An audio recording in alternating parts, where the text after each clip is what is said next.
What is going on YouTube? Welcome back to another video. So it's going to be a quick one. Basically today's video is going to be on the communication between your Chinese supplier. So how to communicate with them, just some tips and tricks as to how I've learned to communicate with them in order to negotiate a better price. And obviously the two main barriers that you will face with them. So the two main barriers that you face with your Chinese suppliers of Alibaba, whether you're Shopify dropshipping, Amazon FBA, buying in bulk for your Shopify dropshipping store, whatever, or talking on AliExpress, is the time barriers. So obviously Chinese have a different time to our native countries. So I myself am from the UK. US will be different, or the Europe, wherever. So obviously barrier number one is the time difference. So I myself am from the UK. Obviously Chinese time is completely different to UK time. So typically, say if I want to start my Amazon FBA business at 9 o'clock in the morning, which is typically obviously 9 to 5 grind, all that, the Chinese suppliers will typically just be finishing work, which obviously they, at about 9 o'clock UK time, is about 5 PM China time, I believe, so it's very inconvenient. I may have that wrong, but I know they're just about getting towards the end of their day, I believe, so obviously you can Google it to get the actual answer, but yeah. Literally, there's not really much way around that. Either you need to be staying up very late or waking up very early. There's no way around it really. I mean, some Chinese suppliers are very flexible. So one of my suppliers, actually, I know I can message them any time between sort of, say, starting at 9 AM, say, I could message them up to about 12 o'clock. So they do seem to stay up late. Some of them are very good at staying up late, but others not so much, so obviously you need to take all this into account. Anyway, the main barrier that we're going to discuss is the language barrier. So obviously they speak Chinese, we speak English,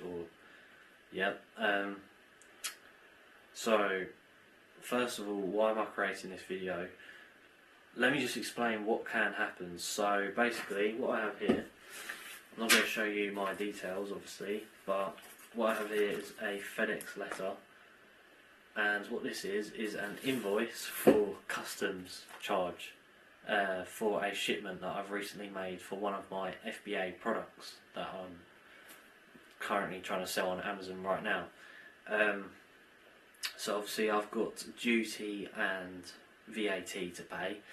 Now the problem is, with my Chinese supplier, I arranged with them to ship via DDP shipping, which means direct duty paid, which means that the Chinese supplier should have been paying this bill, but instead I've received the invoice in the post.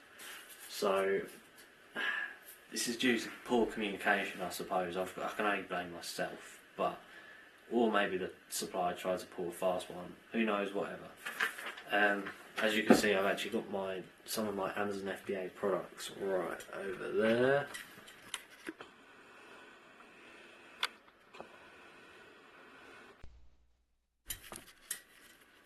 The story is, communicate with your supplier properly, use the tips in this video. So fact number one would be to always confirm and reconfirm so that you don't have problems like this right here. Obviously better communication, hopefully that would not happen, assuming the supplier didn't try and screw me over, but I've worked with them before, so I'm pretty sure that they wouldn't. Anyway, don't always take everything that they say seriously. So often Chinese suppliers will have little white lies in their messages. They've said obviously they're not facing any delays. I've ordered a product, and rather than taking sort of 2-3 weeks, things are taking like about 6. So obviously this is a bad situation for you and your business. They have a thing in their culture called saving face, where I'm not exactly sure what it is, but basically it's something to do with telling white lies to be polite or something. I don't know if they're related, but this is something that they do. I believe saving face is something related to that. I don't know, but if anyone can educate me in the comments, then please go ahead. But I know that's what Chinese suppliers do. They give little white lies to try and keep things alright with you, when in reality they just want your money. But whatever. So moving on to actual negotiation. So just be aware that, say if you're trying to get a quote on Alibaba, always get loads of quotes from all sorts of different suppliers, always with the trade assurance badge. Make sure that you understand that the supplier can always go lower. So the first price that they give you will not be their best price. They often say that it's their best price and that they have to go and speak to their boss. It is not their best price. They can go lower. However, do not disrespect them. Do not, if they offer you, for example, one of my recent products, I've arranged $14.50 DDP shipping. Obviously DDP, as I said, means duty paid. I could not go and say, how would you accept $7 DDP? They would not take a 50% cut. However, sort of 20% they could possibly take. It's down to how well you can negotiate, and down to things like if you want to reduce the quality of the item, but it's up to you. Actual communication when you're writing messages on Alibaba, do not send a massive giant paragraph, because oftentimes the English isn't that great and they'll see a massive paragraph asking like 20 questions and they will be put off and they just won't reply to you, is often what happens with some. Some do, some don't. It depends how you want to look at it. You could see it as some of them, if they're worth your time, they will read the message, but then at the same time you could miss out on a supplier that offers a really cheap price, all because you sent them a massive paragraph that they can't understand. So the fine line, it's down to your decision at the end of the day as to whether you want to write massive messages to them or not. Always be polite to your supplier, say thank you for your reply, after every single message, or whatever. And you will find that some suppliers are rude and blunt. Again, I would assume that's because they don't understand the language, or perhaps it's just a different culture, I'm not sure. And ultimately, if a supplier seems dodgy, so for example, if they say something like, we only accept payment through Western Union, they're probably dodgy.